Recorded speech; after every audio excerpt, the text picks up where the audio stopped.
What's up, guys? Today I've got 4 awesome Druid builds that you gotta try out during the Server Slam weekend. Max level 20, so these builds are going to be very, very thin in terms of skill points, but I think really, really exciting. And something I want to mention right at the beginning is that some of these builds are, we don't know how good they're gonna be, but the reason I put them together is because they have a ton of potential based off of the feedback we got from the beta weekend. So the main things that changed for the Druid were that companion skills will now deal heavily increased damage. All ultimate skills have had their cooldowns reduced. We can't actually get to the ultimates at level 20, so that doesn't actually matter. And then we have usability improvements to maul and pulverize. So I really want to make this sort of test build where we're testing out the changes to the Druid. We actually also can't access quick shift, which applies to the last change, which was using a shape-shifting skill will transform a Druid back into their human form. So we can't play around with that weaving between human skills and shape-shifting skills to get that quick shift damage. But we can test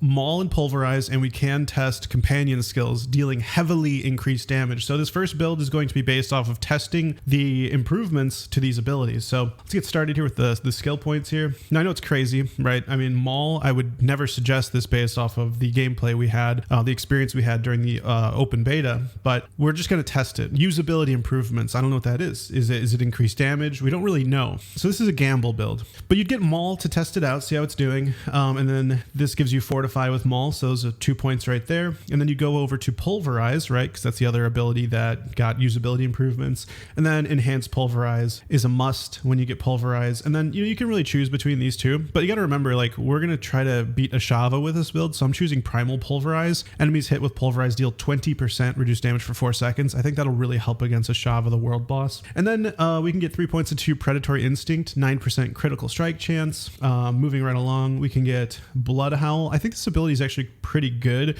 especially how it's going to come together with the companions and the legendary aspects you can get, so which are guaranteed, by the way, with this build. I'm going to show you some legendary aspects you can get in Fractured Peaks for this build. So blood howl increases, it will basically heals you for 20% of your max life. It also gives you 15% attack speed, and anytime you kill a monster, it reduces the cooldown by 1 second. So all good stuff there. And then of course we want to test out the companions. Druid buff to companions. It says companion skills will now deal heavily increased damage. All right, well, let's load up on companions then. Heavily increased damage, there you go.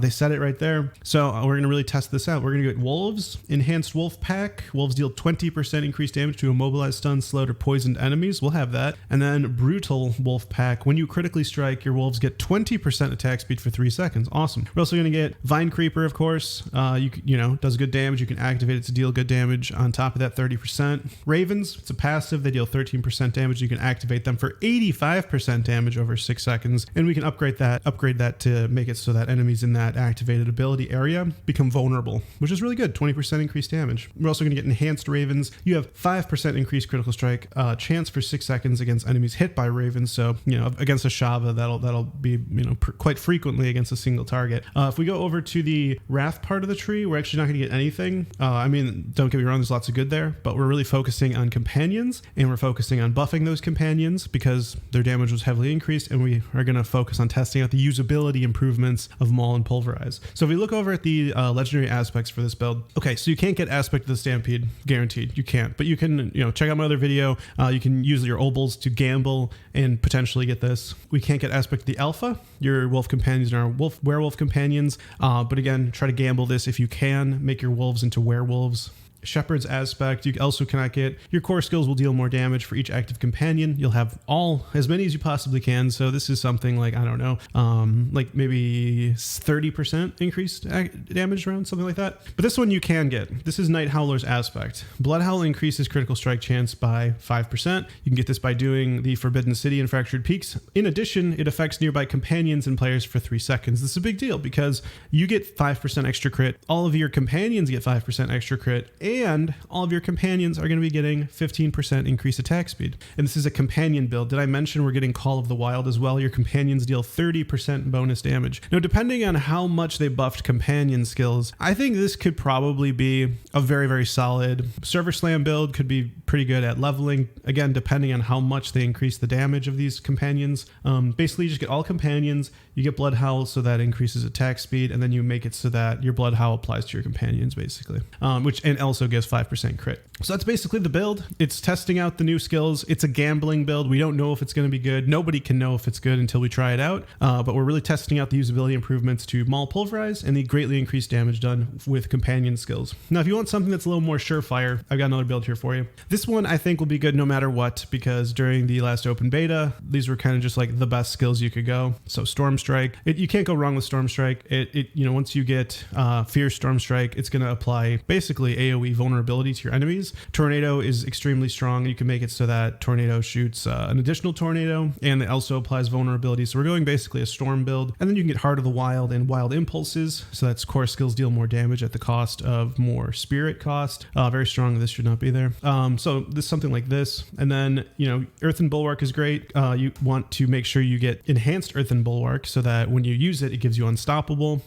So that's a nice defensive cooldown, can get you out of CC. And then down here is like my favorite, Nature's Reach. Deal 9% increased damage to distant enemies. Double this bonus if they are stunned, slowed, or immobilized, or knocked back. So you do 9% increased damage, and you can actually get Hurricane and then enhanced Hurricane. Enemies who are damaged by Hurricane are slowed by 25% for 2 seconds. So that turns that 9% into 18% increased damage, and this is sort of the build you're going with. You could also get 1 point into Elemental Exposure, extra chance for vulnerability on your Storm skills, and then Charged Atmosphere. Every 18 second, a lightning strike hits a nearby enemy for 45% damage. So very strong lightning build. You can't go wrong with this. It was good before. It's going to be good now because they didn't nerf it. I don't know if it's going to be the best build, because who knows if Companion is the way now, but this is just like a guaranteed solid build. You can apply vulnerability to Ashava with Storm Strike, with Tornado, with Hurricane even potentially because of Elemental Exposure. You're just going to be doing a ton of damage, especially with Nature's Reach. So this is just a strong build, guaranteed. We go over to Legendary Aspects. There's nothing guaranteed about any of these, but if you could find these by gambling, Runeworker's Conduit Aspect is really strong, and so is Storm Chasers, to make it so that your tornadoes seek nearby targets. So this is a very good, solid build. If you don't want to experiment, I'd recommend you go with this. Can't go wrong with Storm Strike and all these different storm skills. I think it'll serve you very well. In our next build, I want to talk about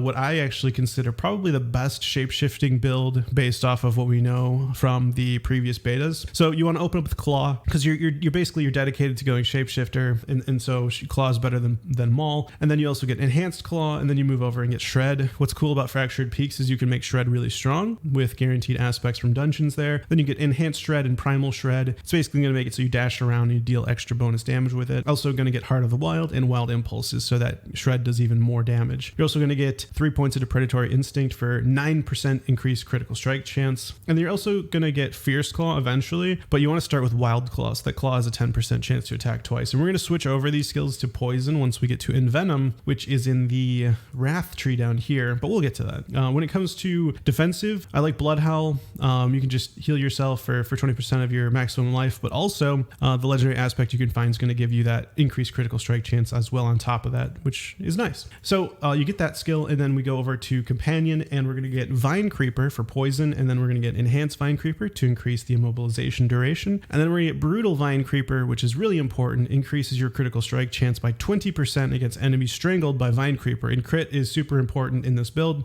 because of the legendary aspects we're going to get to. And then finally we go over to Wrath, and we're going to get Rabies for extra poison. This is pretty good, does 28% damage and spreads that poison everywhere. Neurotoxin, so everyone is slowed when they're poisoned. And then finally Envenom. Now I wish I could put more points into Envenom, but we're simply out of skill points at this point. Poisoned enemies take 10% additional critical strike damage, and it all comes together when we look at our legendary aspects. Now there are more that you could put into this build besides these two, but these are the ones that are guaranteed. So Stormclaw's aspect, critical strikes with Shred deal 20% of the damage dealt as lightning damage to the target and surrounding enemies. You can get this from Andika's Claim in Fractured Peaks. The reason this is good is because there's just so much critical strike chance with the Vine Creeper activation. We also have over here Night Howler's aspect, which will give you 5% increased critical strike chance when you use Blood Howl. You can get that from the Forbidden City in Fractured Peaks. And so there's a lot of different options here to increase your critical strike chance, to apply poison so that poison enemies take that increased critical strike damage. And actually, yes, you'd switch Primal Shred to Raging Shred, so that does poison, and you'll switch Wild Claw to Fierce Claw, so that does poison. And so this is the beginning of like a werewolf poison build. You basically chose all the werewolf skills, but also Vine Creeper for that activated ability to get that 20% increased critical strike chance. So this is another build you can go with if you really want to be a shapeshifter, and it's pretty much going to be good, guaranteed. This Envenom werewolf build was good in the last beta. It'll be good in this next one too. And then finally, I just thought it would be cool to look at an Earth build. Now, out of all the builds we just talked through, I think this one's gonna be the weakest, but the reason I want to try it is because I think Earth has extremely high potential for mid to late game being extremely strong. It won't be strong during the beta because you can't get the guaranteed legendary aspects in Skazglen, where this build really starts to take off and be really, really strong. But you can still kind of play around with it, see if you can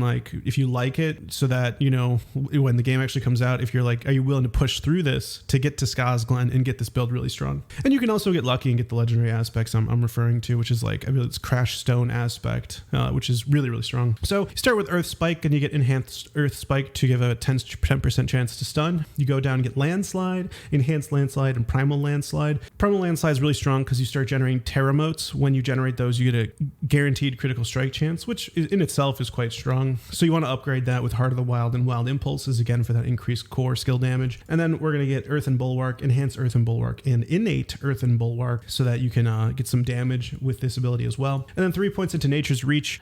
Anytime you play a nature build, a nature magic, whether it's Storm or Earth, you want to get Nature's Reach, 9% increased damage, and it'll become 18% once they're slowed, stunned, or mobilized, and there are stuns already in this build. And then finally, you want to get Boulder. Boulder is one of Earth's strongest abilities, does a lot of damage, and you'll get Enhanced and Natural Boulder to increase its critical strike chance when you have Fortified by 20%, and this will also slow enemies by 30% for 3 seconds. If it overpowered, it will stun them for 4 seconds instead. So nice upgrades for Boulder, which is nice. You can get Boulder in this build, and this is sort of the Earth build. Now, I'm not saying it's not a good build. I think it'll still be good, but out of all the options, I think it'll probably be the weakest. We'll have to test it to be sure, but that's what I believe. And so those are 4 different builds you can try out. You could try the Earth build, you could try out the Werewolf build, you could try out the Storm build, or this is sort of the let's test the changes build. Maybe it will be really good, maybe it won't be. It's kind of a gamble with this one. But anyways, guys, if you enjoyed this video, don't forget to hit that like button and subscribe for more Diablo 4 videos, and I will see you